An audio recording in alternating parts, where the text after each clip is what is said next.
अस्सलाम वालेकुम जी। आप देख रहे हैं क्रिकेट लूज टॉक और हमेशा की तरह इंग्लैंड से हमारे साथ मौजूद हैं आदिल अब्बासी साहब। आज एक और मैच खेला गया लाहौर कलंदर और कोयटा ग्लैडिएटर्स दरमियान। ये मैच लाहौर में खेला गया तो ऑब्वियसली लाहौर कलंदर का ये होम ग्राउंड था जहाँ ये मैच खेला गया। मैच की सूरत हाल कुछ ऐसी रही जी के कोयटा ग्लैडिएटर्स ने मैच हार गया और उनकी मुश्किलात में मजीद इजाफा हुआ PSL 8 में कि वो कैसे प्लेऑफ में पहुंचेंगे। मजीद बात करेंगे आदिल भाई से इस बारे में। चलते हैं आदिल भाई के पास। अस्सलाम वालेकुम आदिल भाई। वालेकुम अस्सलाम वरहमतुल्लाह। आदिल भाई, पहले तो थोड़ा सा समरी बता दें कि मैच में हुआ क्या। लाहौर कलंदर ने पहले बैटिंग की और बहुत ही उनको मुश्किलात का सामना रहा। कोई भी जो शुरू के 6 बैट्समैन थे उन्होंने कोई खातर खा नहीं कारकर्दगी दिखाई और महज 47 रन पे, सॉरी 50 रन पे इनके 7 आउट थे और लग ही रहा था कि कोयटा ग्लैडिएटर्स ये मैच जीत जाएगा। लेकिन उसके बाद एक अच्छी इनिंग्स खेली सिकंदर रजा, अच्छा साथ दिया राशिद खान ने उनका और इन्होंने 148 रन बनाए। अगेन जब इनिंग्स का आगाज किया कोयटा ने, तो शुरू की ओपनिंग पार्टनरशिप उनकी बहुत अच्छी रही। 6 ओवर में उनके 53 रन थे। जब उनकी पहली विकेट गिरी तो लग रहा था कि ये बड़े आसानी है मैच जीत जाएंगे। लेकिन उसके बाद कोई ऐसी लाइन लगी कि 118 पे जो है, सॉरी 131 रन ही बना सके 7 विकेटों के नुकसान पे और मैच हार गए। तो पहले तो ये बताएंगे, जैसे कराची का ये हो रहा है कि शुरू स्टार्ट अच्छा करते हैं, पहले 10 ओवर अच्छा खेलते हैं पर फिनिश नहीं कर पाते बॉलिंग में। बैटिंग में भी कराची मसला है। तो क्या आपको कोयटा में भी यही मसला नजर आ रहा है कि ये फिनिश नहीं कर पा रहे? देखें जी, कराची तो फिनिश नहीं कर पा रहा, स्टार्ट तो अच्छा ले रहा है, मैच को क्लोज ले जाता है। कोयटा तो बिल्कुल फिनिश क्या स्टार्ट भी नहीं कर पा रहा। तो सबसे पहले जिस आपने मेंशन किया, लाहौर की नो डाउट एक स्ट्रॉन्ग बैटिंग बॉलिंग लाइनअप है, लेकिन आप 148 रन के चेज में 4.4 ओवर में लाहौर की कोयटा की 53 रन हो गए थे, 50 क्रॉस करके 4.4 बिल्कुल 4.5 ओवर्स में। ठीक है, उसके बाद आपको 15 ओवरों में अंडर 100 रन, 95 के 96 रन आपको दरकार थे और आपके पास सारी विकेट्स पड़ी हुई। तो बिल्कुल रन ना बॉल ऑलमोस्ट, तो अगर थोड़ी सी सेंसिबली खेल लेते तो बड़ा आसान टारगेट था।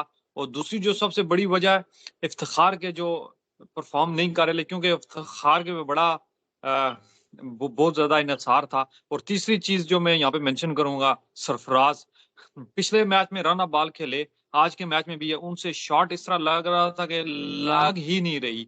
सो एक बहुत बड़ा फैक्टर मेरा हमें कोयटा की जो इस तरह की कारकर्दगी है, उसमें एक बड़ा फैक्टर आई थिंक सरफराज का भी शामिल है।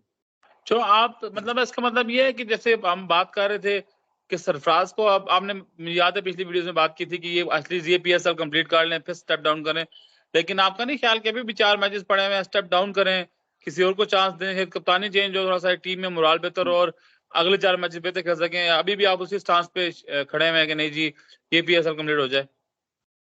देखिए, मैं तो अपने स्टांस पे खड़ा हूँ। हाँ, इस तरह हो सकता है जिस तरह फर्स्ट सीजन लाहौर में या के सेकंड सीजन था, अजहर अली कैप्टन थे और उनकी जगह नहीं बन पा रही थी और उन्होंने बड़ेपन का मुजाहरा किया और खुद टीम इंतजामिया को कहा कि खुद बेंच पे बैठ गए, एज अ कैप्टन मैच नहीं खेले और किसी और को मौका दिया।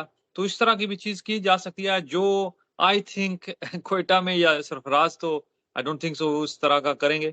लेकिन देखें, ये तकरीबन तीसरा साल है, पहले 4 सीजन बिल्कुल 5 सीजन का आप जायजा लें तो कोयटा ग्लैडिएटर एक बड़ी मजबूत मजबूत टॉप 2 टीम्स में आती थी। लेकिन पिछले 3 साल से बिल्कुल उसका ग्राफ नीचे जा रहा है। और मैं सुन रहा था शाहिद अफरीदी को, वो कह रहे थे कि मैंने उमर जो इनके ऑनर हैं कोयटा के, उनको कहा कि कब तक आप दोस्तियां पालेंगे, आपने टीम बनानी है कि दोस्तियां पालनी है। तो आई थिंक सरफराज शुरू से जब से उन्होंने क्रिकेट शुरू किया उन्हीं के साथ खेल रहे हैं। तो आई थिंक कुछ इस तरह का भी मामला है। और कुछ अनफॉर्चुनेटली कुछ जो उनके प्लेयर हैं, कुछ वो खुद भी बदकिस्मत हैं कि उनके बहुत सारे प्लेयर्स, नसीम शाह, आपको पता है पाकिस्तान टीम में कितनी ज्यादा परफॉर्मेंस थी, फॉर्म में थे, आया बॉलिंग तो वो अच्छी कर रहे हैं लेकिन अनफॉर्चुनेटली विकेट्स नहीं ले रहे। इसी तरह नवाज जो एक मेन फैक्टर था पिछले 2 3 4 सीजन में, बल्कि पिछले सारे सीजन में, वो भी बिल्कुल परफॉर्म नहीं कर पा रहा। मेरे ख्याल में उमर अकमल को उन्होंने 2 मैचेस दिए लेकिन ड्रॉप कर दिया। उमर अकमल भी एक ऐसा प्लेयर है जिसको अगर थोड़े चांसेस दिए जाएं तो शायद वो, अगर वो अपने वो बैटिंग उनका अगर फॉर्म में आते हैं तो वो बड़ा फायदा पहुंचा सकते हैं। तो इस तरह की कोई सिलेक्ट, हाँ आज जो उन्होंने थोड़ी सी चेंजेस की, बड़ी अच्छी चेंजेस थी, नवीनुल हक का आए, उन्होंने अच्छी अर्ली ब्रेक थ्रू दिए। तो आई थिंक कुछ बदकिस्मती भी और कुछ कैप्टनसी का भी मामला है और कुछ उनके प्लेयर्स भी आउट ऑफ फॉर्म।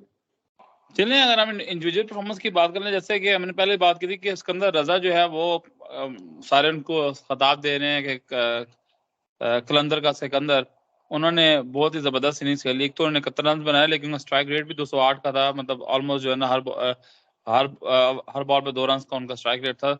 अगर बॉलिंग की बात करें तो महद आसिफ जो है थोड़ा एक्सपेंसिव साबित हुआ है, उसके अलावा सब बॉलर ने बड़ी अच्छी बात की। मुझे सिर्फ हैरानगी ये हुई कि हफीज ने सिर्फ एक ही ओवर कराया, लेकिन शायद ये भी कप्तान की होगी। उसके बाद अगर हम बात कर लें बॉलिंग की, लाहौर कलंदर की, जो कि मुझे बहुत पॉजिटिव बात लगी, वो लगी हारिस रऊफ की 3 विकेटें और बहुत ही उन्होंने 22 रन दिए। हमने पहले बात की, लेकिन लास्ट 2 मैचों में लगता हूँ तो वापस आ गया है। इवन के शहनशाह अफरीदी को शुरू में बहुत मार पड़ी, लेकिन फिर भी बाकी बॉलर्स ने उनका जो है, क्योंकि मेनली रिलाई शहनशाह अफरीदी और जमान पे कर रहे थे, लेकिन दोनों को मार पड़ी इस मैच में। लेकिन हारिस रऊफ, राशिद खान, डेविड विजय, जो कि एक सरप्राइज पैकेज निकल के आए हैं बॉलिंग में, बड़े ही कंटेन कर रहे हैं, बड़ी अच्छी बॉलिंग कर रहे हैं। तो ये एक अच्छा लग रहा है मुझे लाहौर के लिए आगे जाते हुए, कि जैसे हमने लास्ट में भी बात की थी कि इनका इंडिविजुअल परफॉर्मेंस पे रिलाई नहीं कर रहे, हर मैच में कोई ना कोई चिप इन कर रहा है। तो ये एक अच्छा साबित है। और लाहौर कलंदर आई थिंक यही मिस कर रहा है कि इनका कोई ऐसा प्लेयर इनको मिला नहीं है जो फिनिश कर सके। तो मेरा ख्याल है, मेरा देखें तो लाहौर ख्याल कलंदर ये के कि दोस्तियां खत्म करें और आगे चलें, और जो है टीम, और जो आपने एक बात की, सिर्फ मैं सवाल पूछूंगा आपसे और अपना राय भी दूंगा।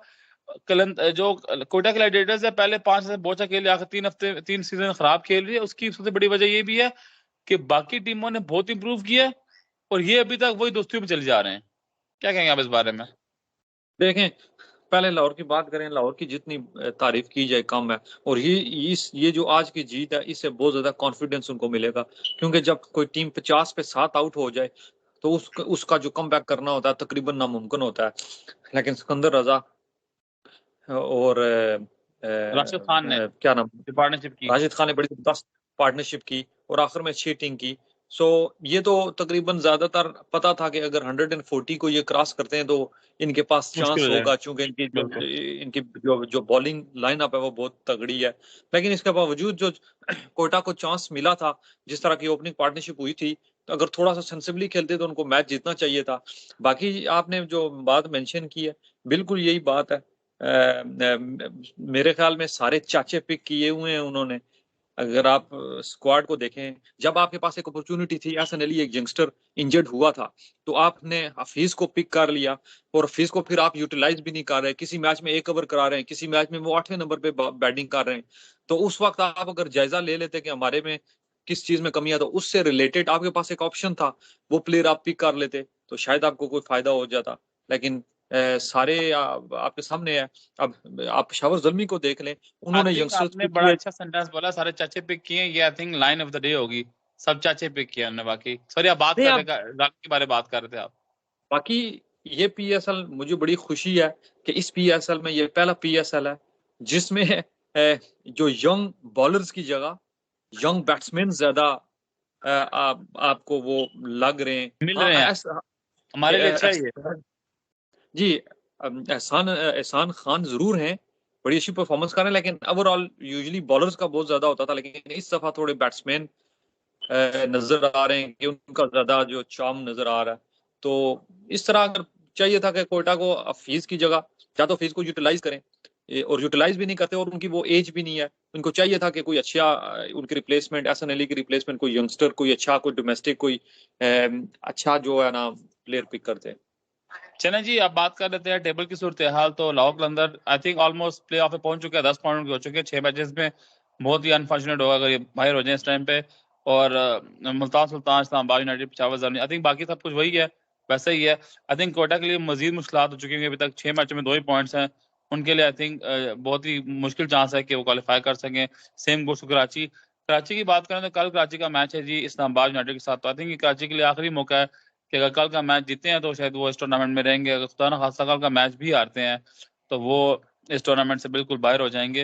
और तो एक चीज, आप आज फिर टॉस जीत के बॉलिंग का फैसला हाँ, किया गया जो। ये तो ऑनेस्टली मुझे समझ नहीं आती कि मैं किस दीवार पे जाकर टक्कर मारूं कि शायद, चलो एटलीस्ट इनका ये इस लिहाज से अच्छा था कि शुरू के जो इन्होंने 7 एकदम आउट कर लिए, तो लग रहा था कि एक डिसीजन अच्छा लिया, लेकिन वही बात है ना, बाद में फिनिश नहीं कर पाए। तो अगर आप फिनिश, आई थिंक कोयटा का आज का मसला, आई थिंक टॉस जीत के बॉलिंग करने का डिसीजन ठीक था, क्योंकि शुरू में उनको विकेट मिली, लेकिन वो उसको फिनिश नहीं कर पाए। वहां जाकर देखें जी, अब 50 पे 7 आउट हो जाए और आप 150 करा दें T20 में, ये तो फिर आपकी अपनी नालायकी है ना। चलिए अब बात करते हैं कल कराची और इस्लामाबाद यूनाइटेड की। तो कल जैसे मैंने कहा कि कराची के लिए आखिरी मौका है प्ले ऑफ के लिए जाने का, कल मैच हारते हैं तो उनके लिए रास्ता बंद हो जाएगा। तो कल किसको आप कह रहे हैं कि कौन आपके ख्याल से जीतेगा मैच कल का? देखें, अगर दोनों टीमों का एनालिसिस की जाए और पिंडी जैसे ग्राउंड में किसी टीम को पिक करना बड़ा मुश्किल है। एक तो यूजली पहले तो कहते होते थे कि the Pindi pitch is graveyard of bowlers, दूसरा बाउंड्रीज छोटी हैं, स्कोर होते हैं, तो कि किसी एक भी इंडिविजुअल परफॉर्मेंस पे टीम्स जीत सकती हैं, और दोनों तरफ ऐसे प्लेयर्स मौजूद हैं जो सिंगल हैंडली मैच को जितवा सकते हैं। बड़ा मुश्किल है। मुझे कल लग रहा है कि शायद कराची कुछ ना कुछ कम बैक कर जाए, लेकिन मेरा दिल तो कह रहा है इस्लामाबाद, सॉरी, दिल मेरा कराची कह रहा है और दिमाग मेरा इस्लामाबाद कह रहा है। अब पता नहीं मैं किसको पिक करूं, चले इस्लामाबाद को पिक कर लेता हूँ, वैसे लेकिन मुझे लग रहा है कि कराची कल मेरी शायद। जाती ख्वाहिश ये है कि कल कराची मैच जीते, क्योंकि फिर टूर्नामेंट बना रहेगा। वरना कराची भी कल हार जाती है मैच तो फिर हमें पता लग जाएगा टॉप 4 टीम्स ऑलमोस्ट कौन सी पहुंच चुकी हैं। तो वो एक थोड़ा सा जो बाकी मैचेस का उनका थोड़ा मजा फीका हो जाता है। तो मेरी खुद ख्वाहिश है कल कराची मैच जीते और टूर्नामेंट जरा मजेदार रहे, आखिर तक चलता रहे। पर चले देखते हैं कल कौन जीता है मैच। चलें, जिंदगी तो फिर होगी मुलाकात, अपना रखिए ख्याल। अल्लाह हाफिज जी। अल्लाह हाफिज।